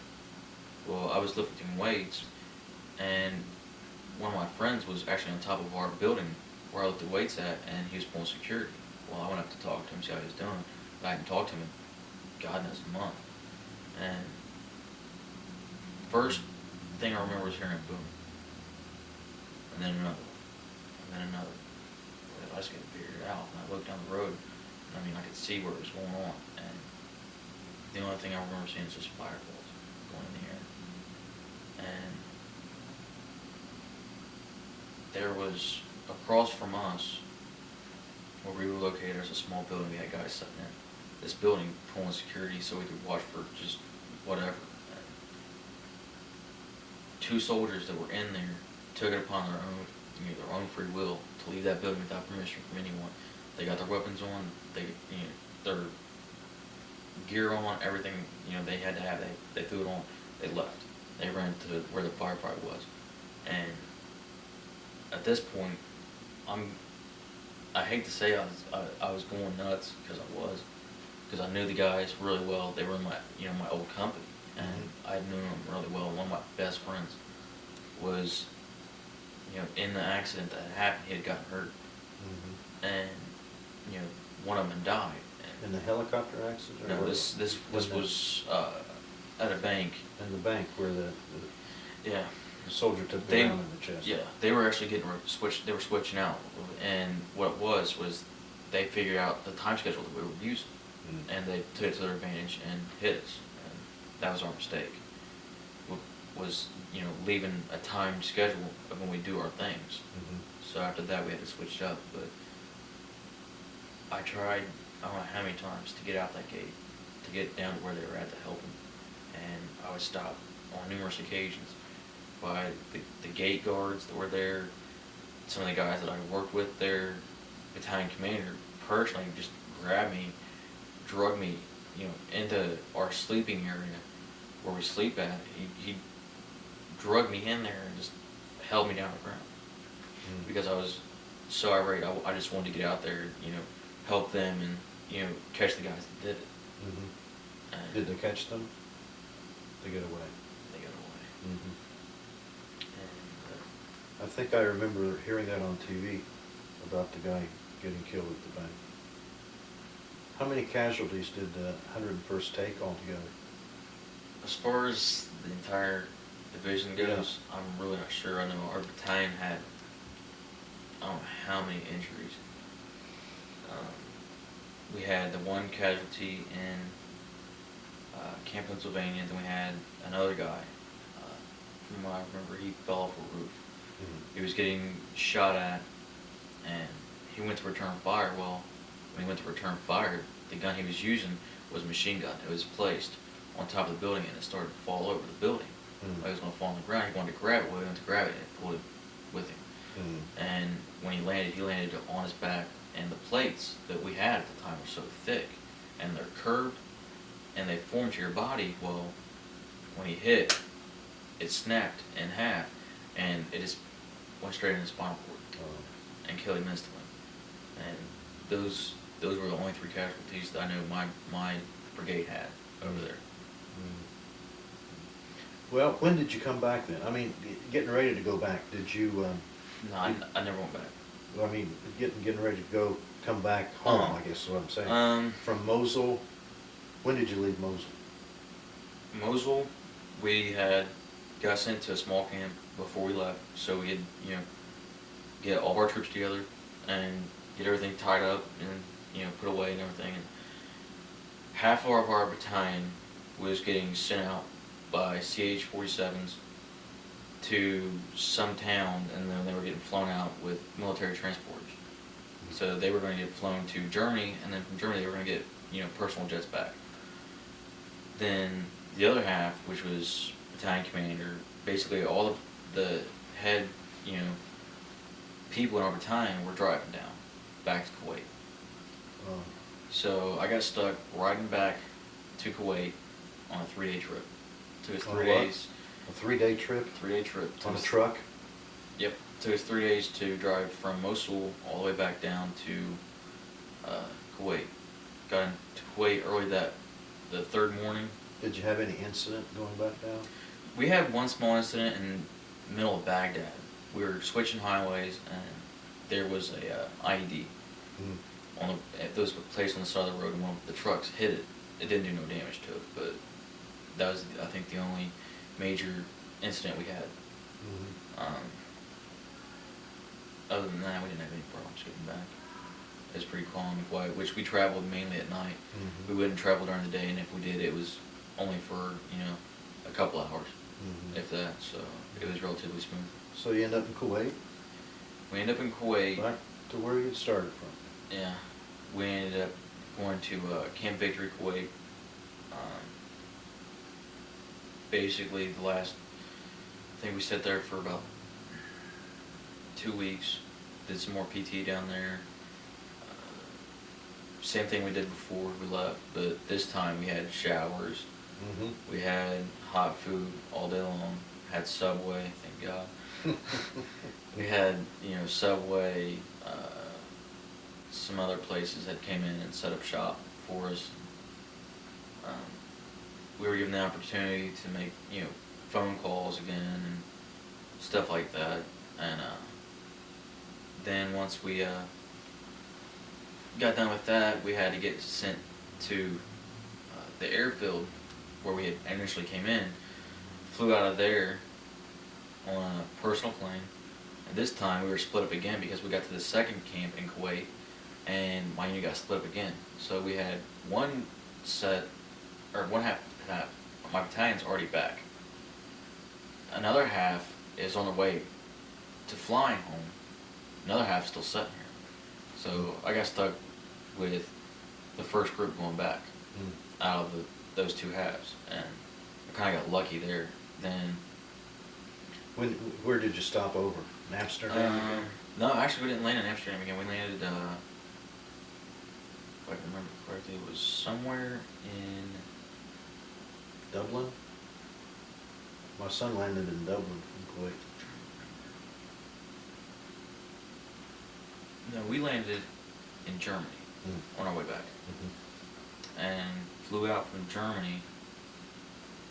We flew into Fort Campbell. Mhm. Got there. That was weird. I mean, I was coming back with no clothes, nothing really. I mean, the only thing I had was my uniform on my back, my gun, and my assault bag. With my, my night vision, goggles, my, laser for my gun, and a couple other small things. And stepping off the plane, hundreds of people just standing clapping, Really? cheering us. Was your mom there? No. Was any of your folks there? Did they know exactly when you were coming? No. That's it? That was the bad thing. No one really knew when I was coming home. Some people got the chance to, know when they were coming home and to notify somebody, but I wasn't given that opportunity because of what happened with my flight. It had gotten delayed a couple times and then got pushed forward a couple times, and it was all mixed up. I remember walking in, we sang the 101st song, then we, got to mingle with whoever really was there, and one of the guys I bumped into was our former assistant S3. He was a 2-bar captain, and he came in the middle of Iraq to our battalion, and he got sent back early to help with, everybody coming back. And he was one of the first people to, see me, walk up to me, gave me a hug, surprised the crap out of me. And he was one of the first, the first few people that I remember actually seeing.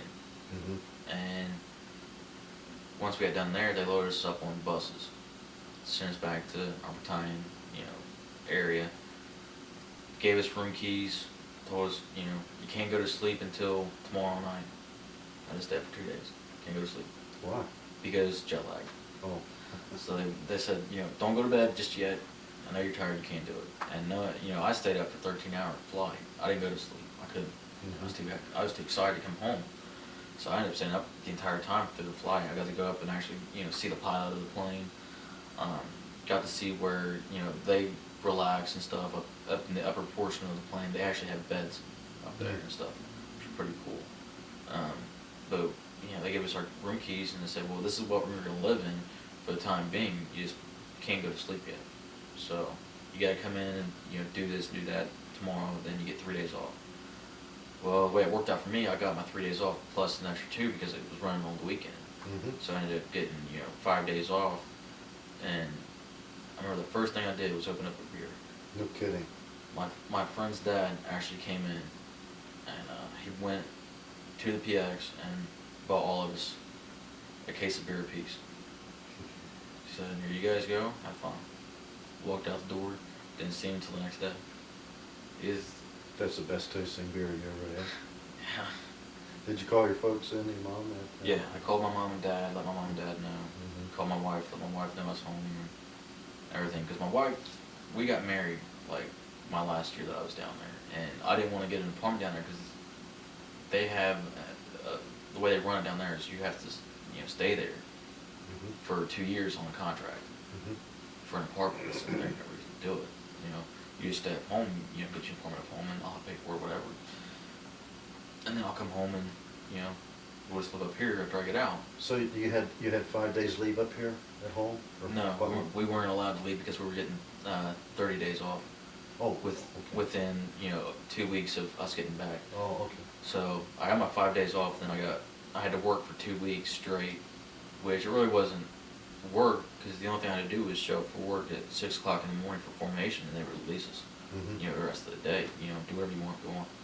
I was going fishing, fishing and drinking and Mhm. having a good time, and then got to come home for 30 days and spend some time with my, my mom and my dad and my wife, the rest of my family, and then I got back down. But that felt pretty good then. Oh, unbelievable. I mean, what was weird to me was I came home and I bumped into people from high school, bumped into people from around town. Where you been? What? You didn't hear? Hear what? I'm in the Army. I've been in the Army. A lot of people were just, dumbfounded as to where I've been for the past couple of years, trying to figure out what I've been doing with my life. And, here I am, taking 30 days vacation, They couldn't believe it. They said, "Oh, you were in Iraq?" Yeah. Wasn't one of the, wonderful experiences of my life, but I done it. And got back down there after my 30 days of leave, and it was just, What made you decide to get out of there on your for me, it was more about getting back into school. And another reason was my wife and my mom. They both had hard lives over there because the Red Cross actually screwed up on a report and called my mom and told my mom that geez. I was killed in Iraq. The Red Cross did that? Yeah. And But she went berserk. they went nuts. They couldn't hear from me. They hadn't heard from me for like 2 or 3 days. I called my mom, talked to my mom. You called her after she had been told? After she had been told that Of course, you had no idea that she Yeah, had I had been- no clue whatsoever. I called my mom. Said, "Mom, what are you doing?" "Who is this?" "It's your son." She said, "What?" "Mom, it's me, your son, The Red Cross called me and told me you died." I said, "No, I'm very much alive." And it was just weird. She told me that. I couldn't believe that the Red Cross had actually screwed up and, told my mom that I'd passed away. It was weird. Yeah. News of your death had been exaggerated. Yeah.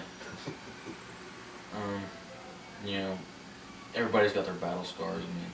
I mean, I didn't get wounded in action. I mean, I rolled my ankle, I don't know how many times, run to a firefight, run to, whatever. I had a swollen shin for, I don't know how long, like 3 weeks, because we were getting mortared, and I was running, I got my gun, running back out of the building. When I was running back out of the building, going to find, where these, rounds were coming from, I jumped up on top of the wall and slammed my shin into the wall. And it didn't feel too good. I didn't even feel it until after, my adrenaline, calmed down, and, everything was calming down in my system. I actually started feeling like, ow, I got hurt. But I never got shot. I never got, you know, any kind of wounds from over there. When did you get out of the Army? I got out February 16th of 2005. 2005? Yep. So a few months ago. Yep. Right. And what was your rank when you got out? Specials. Is that E4? Yeah. I was working on getting my E5, but they wouldn't give it to me because I was getting out too soon. Oh. And Did you want to get out? If it had been left up to you? I did, but I didn't. I mean, after doing something like that, especially going to Iraq, you know, being with the guys that you're with, doing what you're doing, it's something you can't explain, and it's something that not many people get to see or get to do. And personally, I wanted to stay in, but after I found out that they were changing my unit over to a CAV unit. CAV unit? Yeah. Really? Yeah. They changed it, my battalion alone, over to a reconnaissance CAV unit. What'd they call it? It's a Arista battalion. Reconnaissance, tactical surveillance, and something else. Basically, they pulled in a bunch of cavalry guys to do reconnaissance, which is infantry job, but they didn't see it that way. They wanted change, so they got change. And now they're running around with tanks and Humvees, which is really weird to me because I'm so used to jumping in a helicopter and flying around, and it was just weird. And after my battalion commander got relieved of duty, that was just a big. Why was he relieved? That crazy Carlson you're talking about? Yeah. He got relieved for duty because he had gotten orders to go back on blacklist. Oh. Which was, He disappears into the system somewhere. Yeah. And he's already, he's had, I think from what we had been told, he's already had 10 years unaccounted for Really? in his time of service. And he was going in for some more, so he felt that he needed to go back because where he was going was actually going back to Iraq. Right. I mean, he hated being in garrison. He literally hated it, and he would find ways to make garrison life interesting for everybody. I mean, we'd go to the field, and we would get these machines that would blow off, fire, shoot straight. It would sound like a bomb going off, basically, a simulator.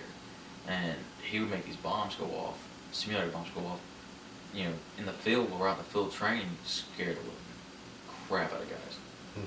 And I mean,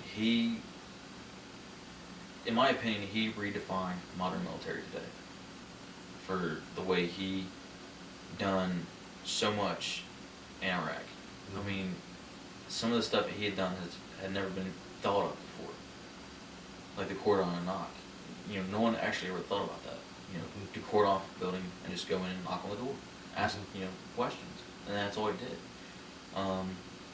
Another thing he had thought of was Operation Hallmark, which is where if something happens to somebody's family due to our, let me see if I can do this right.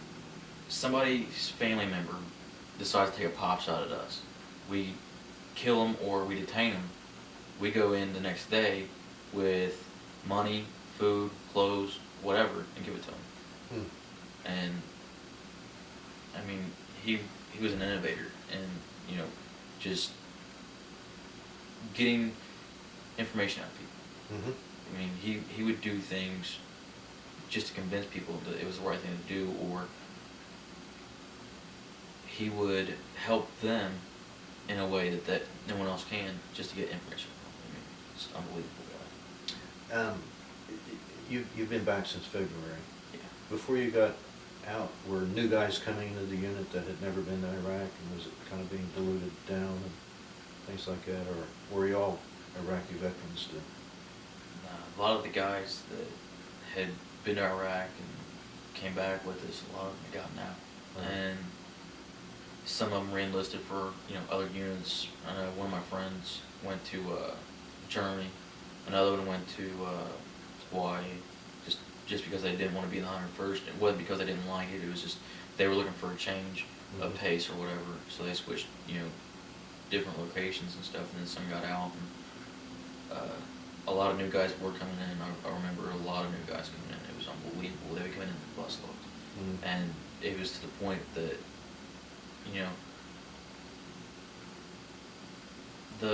the center where you first come in and you in process and stuff, that center was actually overwhelmed with people that were coming in, and it was like we were getting at least 3 or 4 guys a day, and that was almost for 3 or 4 months straight.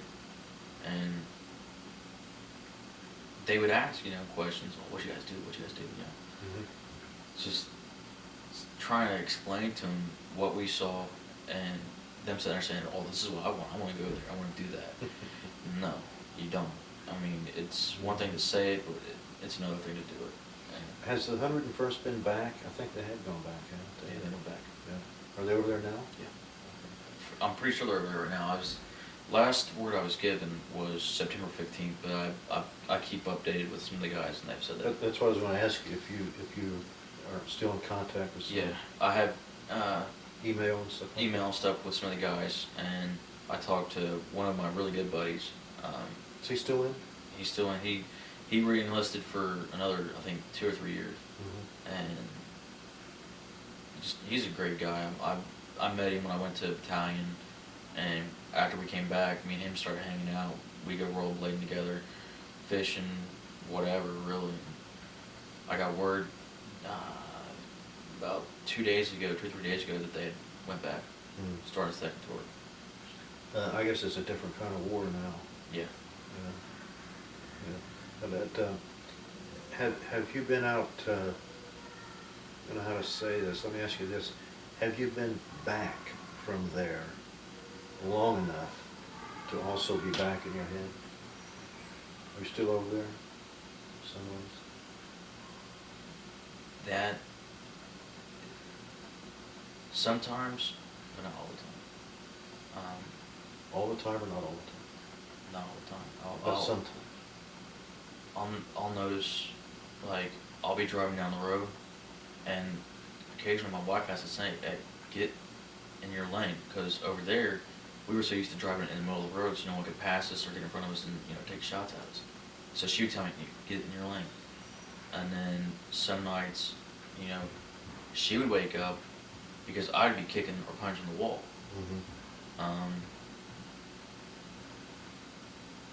I know I had to get medication at one point because I was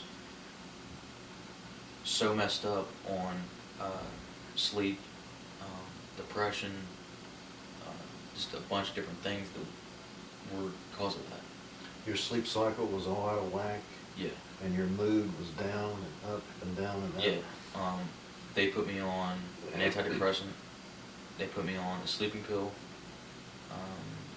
They had me on like 4 medications. Are you back on bubble now? And a little bit, but I still have my moments. Loud bangs throw me out of whack.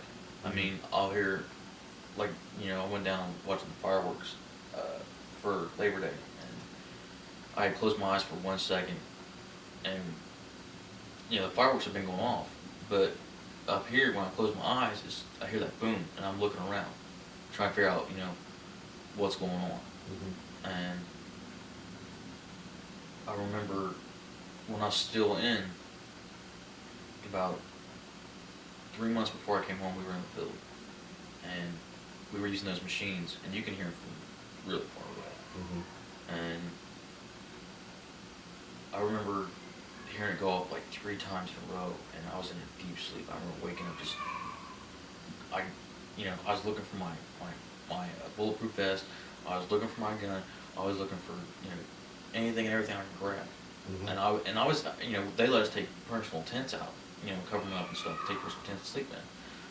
I literally jumped out of my tent, almost ripped it apart trying to get out of my tent, and I run out and I run into this big green tent, and I'm thinking, oh, okay, now it takes me a minute to figure out what's going on.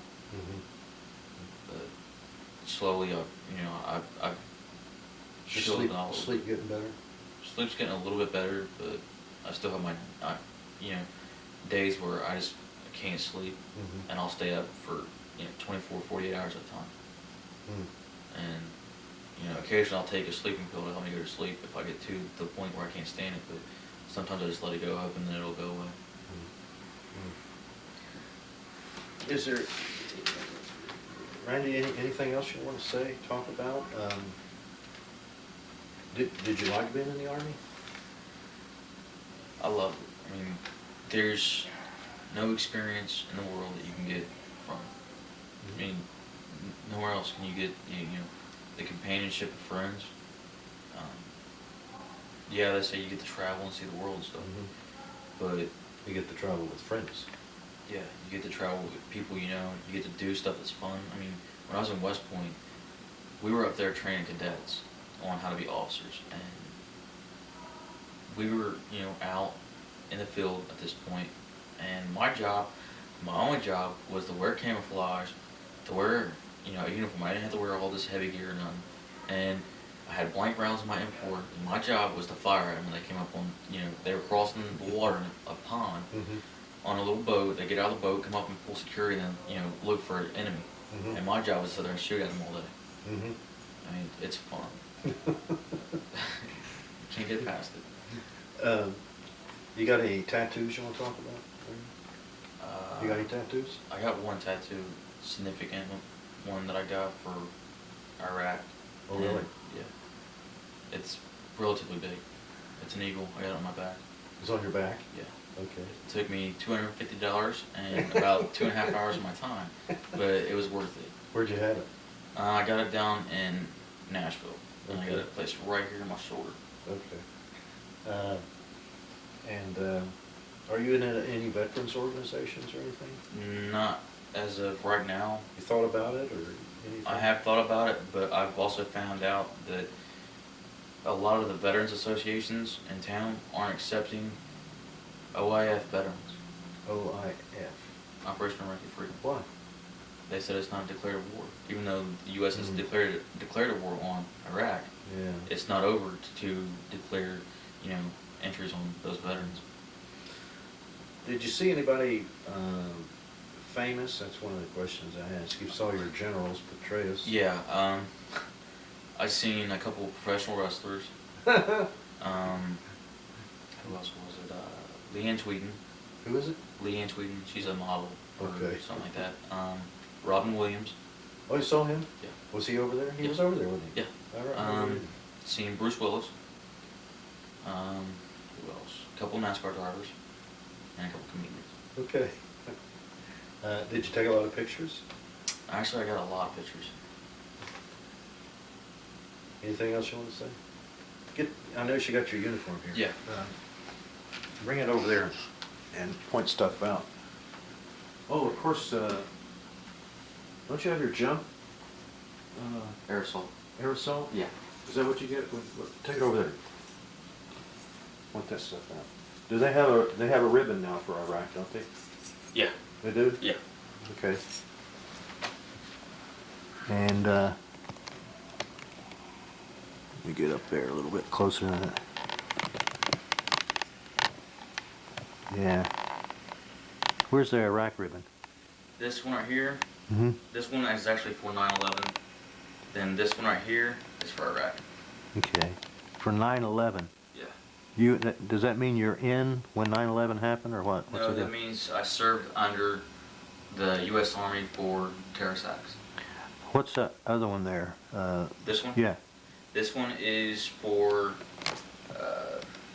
Army Service Ribbon, and this one is for my award that I received. What's your award? Hmm?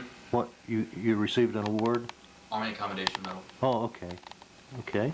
And then this is my. Where is that now? Okay. This right here is for my M4 qualification expert. Uh-huh. This is for, this outline right here is actually for my battalion, specifically the color yellow. Uh-huh. Then the 3 black lines on the inside are for 3rd Battalion, which is where I was. And that right there is the aerosol ones that I got for graduating aerosol school. Air assault school. Didn't you have to jump? Yes. You made 5 jumps, didn't you? Or what? You made initially 3 rappels off a 50-foot tower. Then you had to make 5 rappels off a Black Hawk. Mm-hmm. And that was from 150 feet. How about parachute jumps? No. You don't do that in the 101st anymore? No. I guess the 82nd does that. Well, the 101st does it, but it's only for Pathfinder and Special Forces. Okay. You got the combat infantry badge there. Yeah. Not many people have that one. As of right now, probably not that many, but then again, you never know. Are those service ribbons over there above your nameplate? Yes, that is the presidential, and I can't remember what the other one's for. What's the shield there? Is that your unit?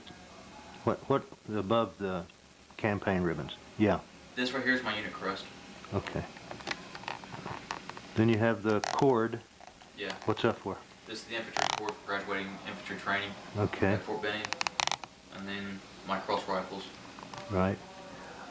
What are the bracelets you have there, I noticed, on your wrist? This is for one of my friends that passed away. Okay. Was he killed in service or he passed away? Or what? He was the one that died in the RPG attack. At the bank? Yeah. You knew that guy then? Yeah. Oh, okay. I see. Is there anything else you'd like to say? Not really. Thanks for everything you did. Thank you. I wonder if your wife would like to come out here and be honest. I don't think so. She said her tummy, don't get me in it, don't get me in it. Okay.